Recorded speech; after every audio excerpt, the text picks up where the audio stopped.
You may stand and pray. Miss Matches, can you lead the prayer first?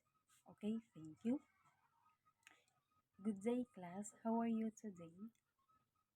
Oh, that's good to hear that. Where is our secretary? Do we have any absentees today? Oh, very good. That's great.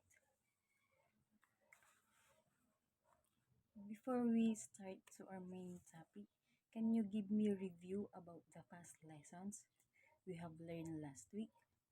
Mm-hmm. Okay, thank you. Before that, I have a short activity that we called Pop the Balloon.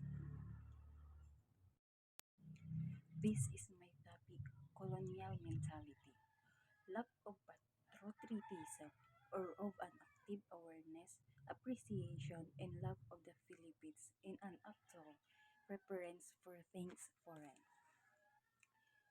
Ito ay ang pagtangkilik sa kultura ng ibang bansa, ginagaya ang pananamit, pagsasalita, pagkain, musika at iba pa. Samantalang kinalimutan at pinabayaan ang sariling kultura ng ating bansa like tradition or musika. Ang ibig sabihin ng ugali ng Pilipino na laging tingin na mas maganda ang produkto ng ibang bansa or imported goods kaysa sariling atin na local goods. The second, kanya-kanya syndrome or talangka mentality. Chismis, intriga, and constructive criticism. It is evident in the personal ambition that is completely insensitive to the common good. This kind of talangka mentality ay isang mensahe na taglay ng dalawang larawan ay ang kaugnay ng isang masamang asal na anyo ng isang talangka. Ang pagiging hindi masaya sa tagumpay ng kapwa ay maihahalin tulad sa mga talangka na nakasilid sa isang balde. Upang sila ay makalabas o umangat, kakailanganin nilang hilain pababa ang isa't isa upang makipag-unahan kung sino ang makalabas. For example for this is, ang kasama mo sa trabaho ay na-promote sa mataas na posisyon habang ikaw ay wala. Ipagkakalat mo sa iba ang pagka-promote ng iyong kasamahan ng dahil lang sa palakasan system. Sasabihin mong sip-sip siya o di kaya ay nagbigay ng regalo upang siya ay ma-promote. Kailangang iwasan ang ugaling crab mentality o isip talangka dahil wala itong maidudulot na kabutihan sa iyong buhay. Lalong-lalo na sa iyong mental health or kalusugan. Magiging miserable ang iyong buhay dahil hindi ka sasaya. Ang puso mo ay puno ng inggit at hindi ka makakapokus sa napaunlarin ang iyong sarili. And here is the third one. Lack of self-analysis and self-reflection. The tendency to be superficial and somewhat flighty in the days of serious personal and social problems, there is a lack of analysis or reflection and instead satisfaction with superficial explanation and solution. A lack of self-analysis and self-reflection means neglecting to examine one's own thoughts, behavior, and motivation, which can hinder personal growth, decision-making, and overall well-being.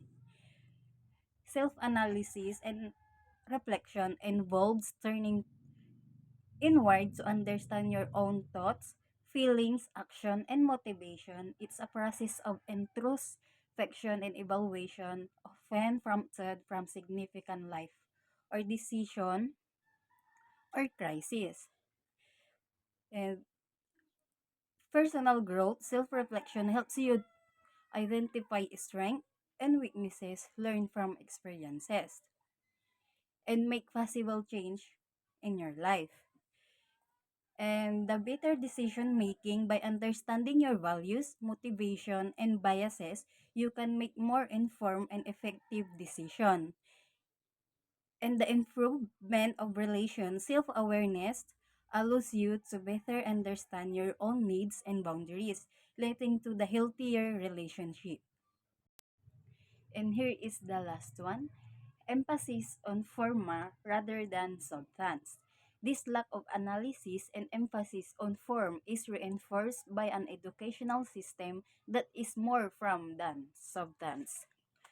From the word emphasis on forma, forma means form of our or appearance rather than substance, which is content or meaning, refers to prioritizing outward presentation in structure over actual value of substance. Often seen as a superficial approach where appearance is valued more than genuine quality or understanding. And here are the detailed explanation for about forma. In this context, forma refers to the outward appearance, form, or structure of something, often emphasizing how it looks or presents itself. And the substance refers to the underlying content, meaning, or true value of something, often focusing on what something is really about. Emphasis on forma over substance. This phrase highlight a situation where the emphasis is placed on how something looks or is presented rather than on its actual value, meaning, or true nature. And this is for example of emphasis on forma over than substance. A person prioritizing a fancy car or clothes over the skills on abilities, and education system focusing on memorization and rote learning rather than critical thinking and understanding. A business focusing on marketing and advertising rather than the quality of its product or services.